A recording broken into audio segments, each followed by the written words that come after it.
2001 жылы болгон окуяларда жапа чеккен үй бүлөлөрдү компенсация маселесин тез арада чечүү. Ошол апрелден бери окуяда компенсация ала албай кыйналып жүргөн үй бүлөлөр өтө көп. Алар ала элек компенсациясын. Урматтуу кесиптештер, драматизациялагандай болбоюн. Ушул учурда бир окуяны кыска айтып берейин. Кечеги 27 январдагы Көк терек деген айыл. Биз барып учурап келдик, но элдик топтун депутаттары. Ошол жерде ЗБЖ деген айтып берип атат. Атыш башталды. Каякка качарыбызды билбейбиз. Түн кирди. Анан биздин Көк теректи караган 3 солдат бар. Келип, эже качайлы, качпасак болбой калды дегенде, баарыбыз туруп, үй бүлө бала чакабыз жетелеп качтык. 2 айлык неберем бар дейт.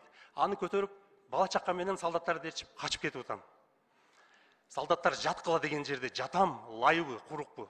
Тур деген жерде туруп, кайра чуркайм, кайра жүгүрөм. Жанымды тилимдин очуна, Кудайга жалынып отуруп, балдарым үчүн суранып отуруп, кыргыздарга өтүп келдик. Азыр неберем 2 айлык неберем катуу ооруп атат дейт. Бул маселе өтө оор.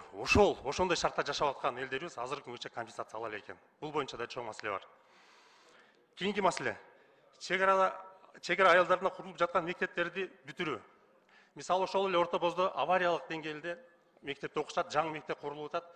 Ал качан курулуп бүтөөрү маалымат жок экен. Бир топ жыл мурун башталыптыр. Ошол эле нараракта Жаңы Бак деген айылыбыз бар. Аякта да мектеп керек, коридордо окушат дейт. Бул боюнча айтып берсем, ошо Орто Боздо окуган окуучулар жанында Масейиттин жери деген айылда, ал жерде 17 үй, 36 кожолук бар. Ошол жерден балдар келип окушат да. Кече барганда биз карап Масейиттин жерине барып келдик. Тажикстан аркылуу асфальт жол өтөт. Ал жол кооптуу. Ошон үчүн окуучуларыбыз баягы Тажикстандын аймагы аркылуу өтүп келип өтөт да. Бир эле учур. Мурда автоунаа өтүүчү жолду тажик тарап кысып келип 1,5 метр эки дубалдын ортосуна жол калтырганда, биздин окуучуларыбыз Масейиттин жеринен мектепке келиш үчүн айылынан чыгып, бир аз аралап туруп аймакты. Баягы эки дубалдын ортосуна келгенде токтоп туруп, биrini бири карап туруп, чуркадык, жүгүрдүк деп туруп, чуркап өтүп барып, анан баягы ортого чыкканда басып калат дейт. Ошондо дагы ортого чыкканда бир жагы жолдун бир бети Тажикстандын тарабы, бир тарабы биздин тарап. Ушундай шарттарда окуп аткан балдардын мектеби мен ойлойм керектүү деңгээлде жакшы болушка тийиш.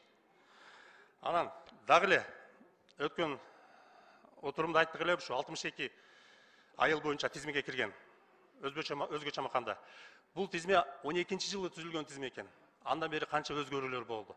Мисалы ошол эле 3 айыл өкмөт боюнча айта турган болсок, Жаңы Бак деген айылыбыз чегарада туруп кирбей калган. Элдери катуу суранып атат. Жогоруракта вакыт берип боло. Рабат деген айылыбыз. Ал айылдан ошол аймактагы эвакуацияланган элдин бардыгы барат. Ошол эл батырып алат. Мен айтайын деген бардыгы элдер ошол жерде чегаранын таасири менен жашашат да. Эми жалпы эле бу жерде дара зонасынын жолдору бар.